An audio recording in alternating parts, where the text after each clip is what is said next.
Salut à tout le monde, bienvenue à la toute première édition des Tempo Motivation. Aujourd'hui, on va parler de quelque chose de très spécial. Alors, si tu es nouveau par ici, abonne-toi, commente et partage au maximum.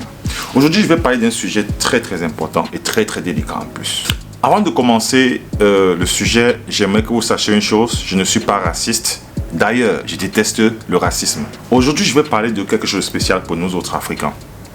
Le complexe. Vous allez voir aujourd'hui un Africain, un battant, il est pauvre, le gars se cherche, il se bat. Il bosse d'arrache-pied pour voir la lumière.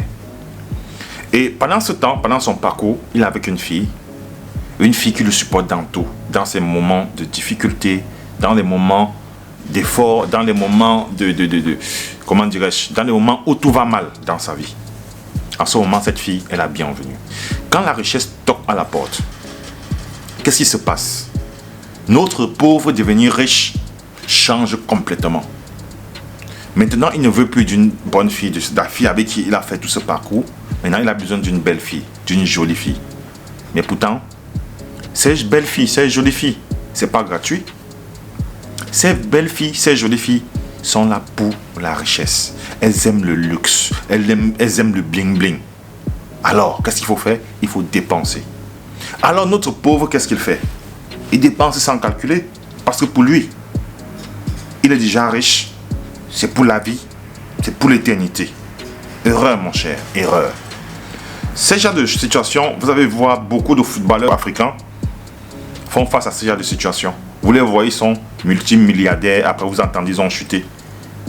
Après, ils n'ont plus rien. Pourquoi? Tout simplement parce que les filles qu'ils les ont épaulées quand ils n'avaient rien, qu'est-ce qu'ils ont fait? Ils ont abandonné ces filles pour des filles plus belles, plus jolies, pour des blanches et bien d'autres.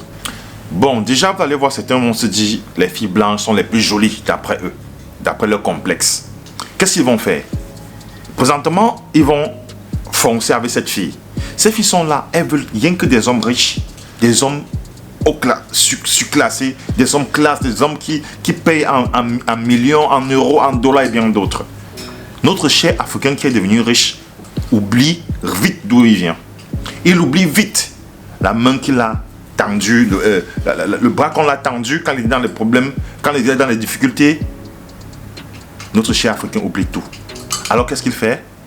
Il met la pauvre de côté et il prend donc la plus jolie d'après lui.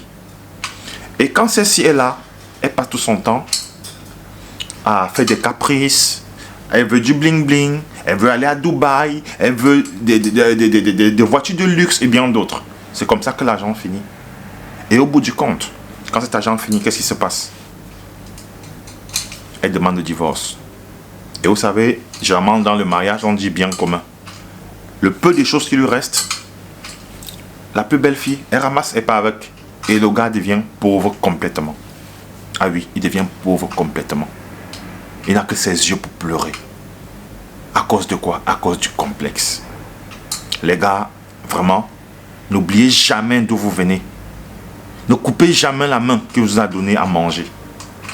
On dit chez nous en Afrique, il ne faut jamais chier sur une route que demain tu vas passer sur la même route. Il en est de même. Pas seulement chez les hommes, hein. Aussi même chez certaines femmes, ça se passe. Vous allez voir des hommes vont se battre d'arrache-pied. Payer même des scolarités à des filles, des universités et bien d'autres.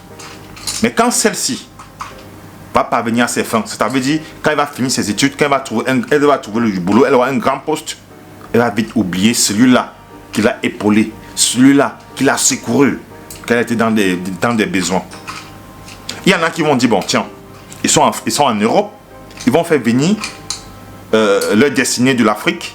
Une fois sur place, qu'est-ce qu'elle fait? Elle se dit, elle est déjà arrivée, elle est au paradis déjà. Elle abandonne celui-là qui l'a tendu la main. Elle s'en va chercher les blancs. Elle veut mettre les bébés métis. Elle veut aussi être française. Elle veut être européenne de nationalité. Elle veut aussi avoir un passeport européen. Elle oublie aussi d'où elle vient. Moi, je comprends pas cette attitude. Mais pour moi, je pense que c'est un complexe dont les Africains doivent sortir rapidement de cela. Ouais, ils doivent sortir rapidement de ce complexe-là. Parce que ça ne nous avance pas. Ça nous mènera nulle part. Parlant donc de complexité, les gars, vous savez, On dit souvent l'Afrique est berceau de l'humanité. Soyons fiers de nos richesses, soyons fiers de nous-mêmes. Soyons fiers, mais changeons juste de mentalité. Vous savez, tout ce qui se passe dans le monde aujourd'hui, que ce soit des belles femmes, nous avons des beautés chez nous. Nous avons franchement du potentiel. Pourquoi toujours chercher à copier celui de l'extérieur? Vous voyez certaines filles peut-être blanches, elles vont peut-être faire des trucs esthétiques parce qu'elles veulent avoir les fesses comme les filles africaines, parce qu'elles veulent avoir les lèvres comme ceci. Dieu nous a tout donné. Dieu nous a tout donné, je vous assure. C'est pas facile aujourd'hui de chercher à se mettre dans la peau des autres. Je vous dis une chose. Vous allez voir un Africain. C'est facile pour un Africain de se transformer en blanc. On vient de changer de teint. Croyez-vous, est-ce que pour vous, c'est facile de voir un blanc se transformer en noir? Je ne pense pas. Nous avons la peau la plus, comment dirais-je, la plus importante au monde. Parce qu'on peut se bronzer, on peut vivre un peu de partout sans avoir un problème de peau, contrairement aux autres. Tout ce qu'on a à faire, les gars, c'est de changer de mentalité. Nous avons, depuis le temps de l'esclavage, c'est de là que tout a commencé. Vous allez voir certaines personnes, pour eux, l'Europe c'est le paradis. Pour eux, quand ils voient un blanc, non, c'est que c'est Jésus qu'ils ont fait. La preuve en est peut-être. Dans la Bible, généralement, il y a des passages qui parlent toujours, quand on parle de Satan, on parle du noir, quand on parle de Dieu, on parle de blanc.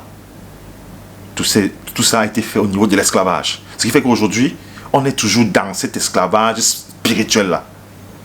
On est toujours aujourd'hui on est tout plongé dans cet esclavage spirituel-là. Ce qui fait que, pour mieux nous dompter, c'est spirituellement. Un peuple qui ne respecte pas ses traditions, mais sa spiritualité, c'est un peuple inexistant.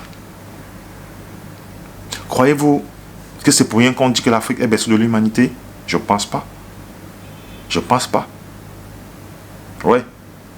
Si on dit l'Afrique est berceau de l'humanité, ça veut dire que les premiers hommes sur Terre étaient africains. C'était nous.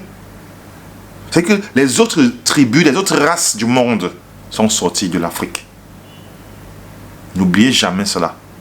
Malgré tout ce qu'on va faire, malgré tout ce qu'on va dire, l'Afrique demeure et reste berceau de l'humanité. Et personne ne peut changer cela.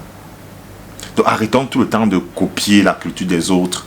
Parce qu'ils sont ceci, bon peut-être ils roulent dans les voitures, ils font ceci. Nous avons toutes les richesses qu'il faut en Afrique.